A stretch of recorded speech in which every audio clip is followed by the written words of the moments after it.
Why, hello darling, as you can see I've dressed for the part. You know, it'd be pretty neat to dress up for all videos, but alas, I am Halo Nuva, to bring you the darkest, most fear-inducing, most ghoulish time of the year of the Halloween season.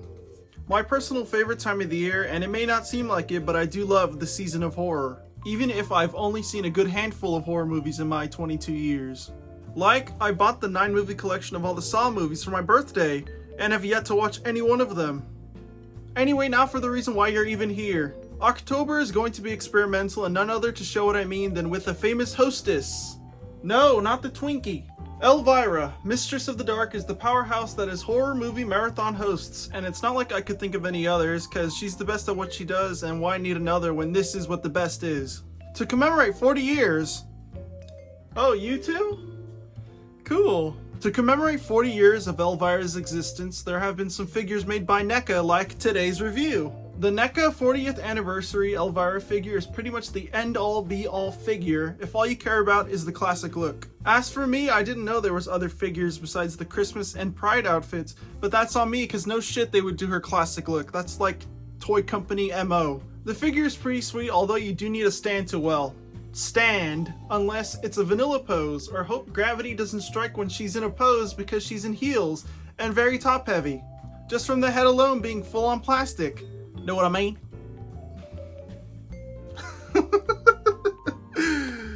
Leading to the accessories and what we get is pretty cool, and of course, on theme. Starting with her person first is the iconic little dagger hanging out on her belt. Like, what is this that the knife is holding on to? Like, is that even a belt? I mean, it makes sense. I had to omit it from the costume because, like, where am I gonna get that in such short notice?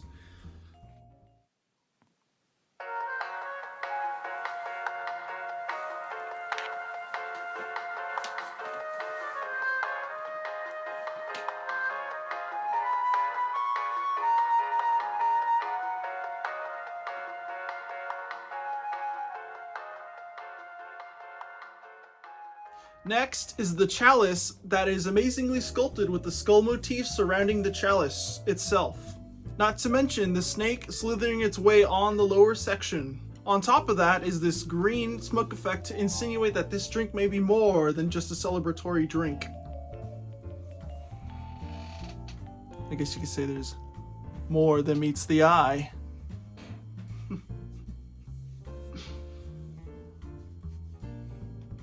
That was fucking bad. The penultimate accessory is the most despicable, the most macabre of a human skull cake. The sculpt is out of this world with the snake running throughout. The skull with all its ridges and eyeball, the spider, the melted candles, and I'm guessing cobwebs. Now, a cake like this would be a great prank for the squeamish.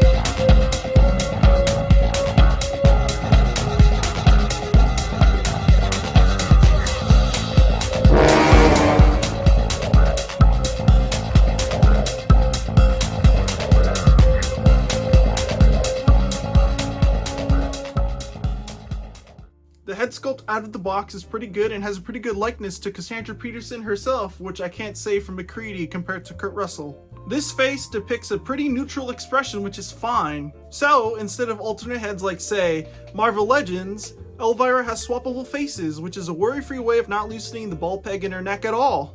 The alternate face is a more joyful expression, and is my preferred expression that she even has while on the shelf. I can just feel the personality exuding from it. Also, the hair sculpt is impeccable and looks amazing, is very tactile, but you won't know what I mean unless I like shove the figure up in your face or something. It's also a nice soft plastic, so it won't get in the way of articulation. Mostly. Alright, so let's do the articulation for Elvira, Mistress of the Dark.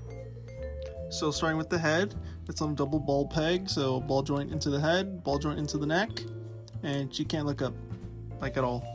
Not one bit. I'm trying. She could look down though. This is as far down as she could look before you start moving the faceplate, which I'm not going to move any further, so it just falls right off. She could look to her left. She could look to her right. But also this back part of the hair doesn't get in the way if it wasn't obvious. So she can't really do a full 360 with the head, even though you don't really need to do that. You could tilt the head. Next is the shoulders. You can go all the way around. Also, the dress is a soft good dress before we continue. Next, you got a bicep swivel. Next, she's got double jointed elbows, even though you're never going to be putting her in action poses. Next is a wrist swivel. And there's my dog in the background. And then hinge, up and down, down, up. Both hands are exactly the same. None of them are very specific, like how, like a G.I. Joe figure, like Commando Snake Eyes, for example. One of the hands goes like this, and then one goes like this. Next is a diaphragm joint, and it's very, very posable, like very expressive. Well, I don't know if I'd say expressive is the right word, but it's very posable. So she can crunch forward, like really deep forward, and she can arc her back, like pretty far back actually. Then of course you could tilt. Next is her legs, so her leg can go that far forward. And that squeaking is the ball joint. The only other figure I can think that squeaks like that is my 1990 Raphael, not the trench coat one, the one that's just regular Raphael. He squeaks very loudly. Of course, here's back. Try to keep the dress down. We gotta be respectful on this YouTube channel to not only Elvira herself, but for the YouTube terms of service. Next is the splits. You can do the full splits with Elvira. You know, it's crazy. I don't even know if Spider-Man could even go. Let me see. Yeah, look at that. Wow. I mean, no shade to Spider-Man. It goes as much as it needs to.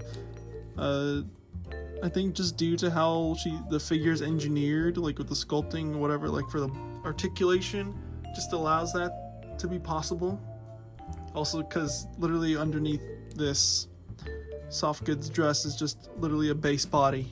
So it's like, yeah. Next is a thigh swivel. Which, you know what, I was about to say it was a little subtle, but no, it's not. You can obviously tell I'm swiveling it. Next is a single knee, which is fine by me. She doesn't need to have double jointed knees, because once again, she's not going to be doing crazy Spider-Man poses.